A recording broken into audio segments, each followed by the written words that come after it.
दोस्तों, हमारे देश की मीडिया का हाल ऐसा हो चुका है कि इंटरनेशनल खबरों के नाम पर ये हमारे देश की जनता के सामने कुछ भी रख देते हैं। कुछ भी रख देते इनको शायद ऐसा लगता है कि हम जो इंटरनेशनल खबरें बता रहे हैं, हमारे देश की जनता उस पर आंखें बंद करके यकीन कर लेगी। यकीन कर लेते, क्योंकि हमारे देश की जनता को क्या खबर कि कहां पर क्या हो रहा है, वो तो इन्हीं की बातों पर यकीन कर लेते हैं।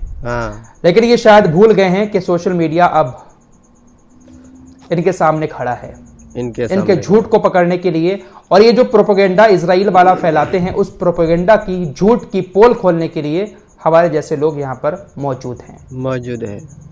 ये जो खतरनाक म्यूजिक लगाकर इंटरनेशनल खबरें, वॉर रिपोर्ट दिखाते हैं, हमारे देश के लोग उसको एंजॉय करते हैं, एक हॉलीवुड मूवी की तरह।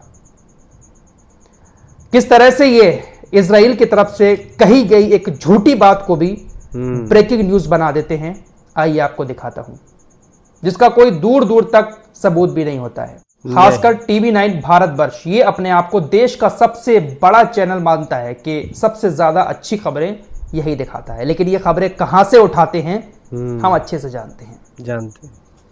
लिखता है कि 12 साल से हमास के दुश्मनों की मेजबानी कर रहा था अमेरिका का ये दोस्त, एक आदेश पर कर दिया बाहर।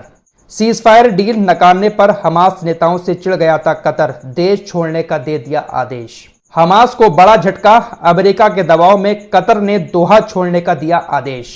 दरअसल पूरा मामला यह है कि पिछले 12 साल से हमास कतर के अंदर अपना हेडक्वार्टर चला रहा है। हमास का जो पॉलिटिकल ऑफिस है वो कतर के अंदर ही है, जो मेन ऑफिस है।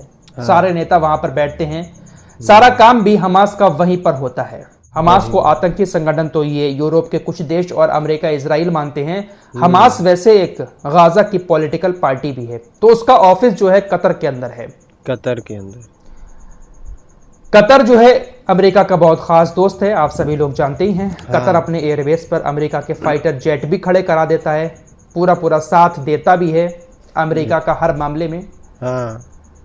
खबरें ऐसी चल रही हैं कि बाइडेन प्रशासन जो अभी सत्ता में है, 20 जनवरी तक, जब तक डोनाल्ड ट्रंप का स्वागत नहीं होगा, बाइडेन प्रशासन अभी वहां पर फैसले लेता रहेगा। इजरायली मीडिया की तरफ से एक खबर फैलाई जा रही है कि बाइडेन प्रशासन कतर के ऊपर दबाव डाल रहा है कि हमास के नेताओं को जल्द से जल्द देश छोड़ने के लिए मजबूर करें। अमेरिका कतर के नेताओं के ऊपर दबाव डाल रहा है कि हमास का हेडक्वार्टर बंद कराकर हमास के नेताओं को देश छोड़ने पर मजबूर करें, क्योंकि हमास इजराइल का बंधक समझौता स्वीकार नहीं कर रहा है। कतर जो बिचौलिया देश बना हुआ है ना, वो इसीलिए तो बना है क्योंकि कतर के अंदर ही हमास का हेडक्वार्टर है। और कतर अमेरिका का भी गुलाम मान सकते हैं, गुलाम है, पिट्ठू है, इजराइल का भी दोस्त है, तो इसीलिए बिचौलिया कतर बना रहता है। हमास सीजफायर की डील जो इजराइल रख रहा है उस पर राजी नहीं हो रहा है, इसीलिए बाइडेन प्रशासन जोर डाल रहा है और जोर डाला है कतर के ऊपर। और कतर ने यह बात कह भी दी है कि आप देश छोड़कर यहां से निकल जाएं। यह खबर चल रही है इजरायली मीडिया के द्वारा। हालांकि अभी तक कंफर्म रिपोर्ट सामने नहीं आई है। कतर की तरफ से अभी तक कोई भी ऑफिशियली स्टेटमेंट इस बात पर नहीं दिया गया है कि हमने हमास के नेताओं को देश छोड़ने का आदेश दिया हो। नहीं दिया। हमास की तरफ से भी इस मामले पर स्टेटमेंट आया। हमास ने कहा कि हम इजराइल के कान चैनल द्वारा दिए गए दावों का खंडन करते हैं कि कतर ने वहां रहने वाले हमास नेताओं को मैसेज दिया है कि यहां पर इनकी कोई जगह नहीं है। सूत्रों ने इस बात पर जोर दिया कि ये आरोप निराधार हैं और ऐसी मनगढ़ंत खबरों का उद्देश्य भ्रम पैदा करना है। हमास ने साफ साफ कह दिया कि सिर्फ और सिर्फ भ्रम पैदा किया जा रहा है, ऐसी अफवाहें फैलाकर। अफवाहें फैलाई जा रही हैं ताकि ये बात लाइट में आए और जो काम अभी तक नहीं हुआ है उस काम को करने के लिए कतर के ऊपर अमेरिका दबाव डाले।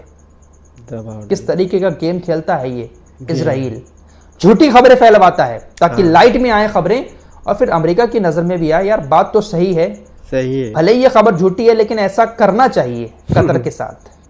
कतर हमास के लोगों पर दबाव डाले। तो इस तरह की झूठी खबरें, ऐसा झूठा प्रोपेगेंडा इनकी तरफ से फैलाया जाता है और उसी को उठाकर हमारा देश का मीडिया ब्रेकिंग न्यूज बनाकर हमारे देश के लोगों के सामने चलाना शुरू कर देता है।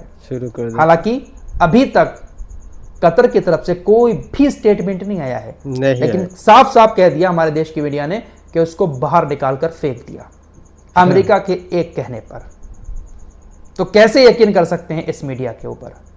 अब देखिए एक और गेम, एक गेम ये चल रहा है और ऐसी खबरें फैलाई जा रही हैं खासकर मोसाद के द्वारा कि ईरान जो है वो अंदर अंदर कोशिश कर रहा है डोनाल्ड ट्रंप की हत्या करने की।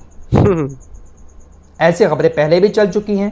हाँ। अभी हाल ही में चुनाव के दौरान जब रैलियां हो रही थी डोनाल्ड ट्रंप की, तो उस दौरान 2 जानलेवा हमले भी हुए थे डोनाल्ड ट्रंप के ऊपर। उसका भी आरोप इस इजरायली मीडिया ने, इजरायली सरकार ने ईरान के ऊपर मरने की कोशिश की कि इन हमलों के पीछे ईरान है। डोनाल्ड ट्रंप को ईरान मारना चाहता है क्योंकि कासिम सुलेमानी की जो मौत हुई थी उसका जिम्मेदार डोनाल्ड ट्रंप है। ईरान भी डोनाल्ड ट्रंप को ही जिम्मेदार मानता है। हालांकि ईरान का यह कहना है कि हम कानूनी लड़ाई लड़के डोनाल्ड ट्रंप को सजा दिलवाना चाहते थे, हमारा ऐसा कोई भी इरादा नहीं है कि हम डोनाल्ड ट्रंप की जान लें। एक बार फिर से मोसाद इस तरह की खबरें फैलवा रहा है मीडिया के द्वारा, बड़े बड़े मीडिया चैनल्स के द्वारा, ताकि ये बात डोनाल्ड ट्रंप की नजर में आए कि देखिए भाई ईरान तो अभी भी कोशिश कर रहा है। सूत्रों के हवाले से खबरें आ रही हैं। ये जो सूत्रों के हवाले से खबरें दी जाती है ना मीडिया के द्वारा, कह सकते हैं कि सारी की सारी फ्रॉड होती हैं। फ्रॉड होती। सूत्रों का हवाला देकर कुछ भी खबर चला दो, पब्लिक उसको सच मान लेती है। तो ऐसा प्रोपेगेंडा भी फैलाया जा रहा है। फिलहाल एक और खबर फैलाई जा रही है कि डोनाल्ड ट्रंप ईरान के ऊपर तेल प्रतिबंध लगाने जा रहे हैं। हाँ। तेल बहुत ज्यादा होता है ईरान के अंदर, बहुत सारे देशों में जाता है, तो बहुत सारे कड़े प्रतिबंध तेल पर लगाने जा रहे हैं। लेकिन अभी तक डोनाल्ड ट्रंप की तरफ से इस तरह का कोई भी स्टेटमेंट नहीं आया है। नहीं आया। अभी 20 तारीख को अपना वो कार्यभार संभालेंगे, उनका स्वागत होगा, उद्घाटन होगा व्हाइट हाउस में। तब तक तो वो कुछ नहीं करेंगे, कुछ नहीं। तो इस तरह की चीजें दुनिया भर में चलती हैं और उसी को इकट्ठा करके हमारा जो मीडिया है वो ब्रेकिंग न्यूज चलाना शुरू कर देता है। इसीलिए कहता हूं हमारे साथ जुड़ जाइए। यहाँ पर जो भी खबर आपको मिलेगी वो एक तरफा खबर नहीं होगी, नहीं, बल्कि जो सच्चाई है वो यहाँ पर दिखाई जाएगी। चैनल पर पहली बार आए हैं, सब्सक्राइब करके हमारे साथ जुड़ सकते हैं। दोस्तों हमारे वीडियो पसंद आया तो फॉलो सब्सक्राइब कीजिए और साथ ही साथ शेयर भी कीजिए। मिलते हैं अगली वीडियो में, तब तक के लिए अपना ख्याल रखें। धन्यवाद।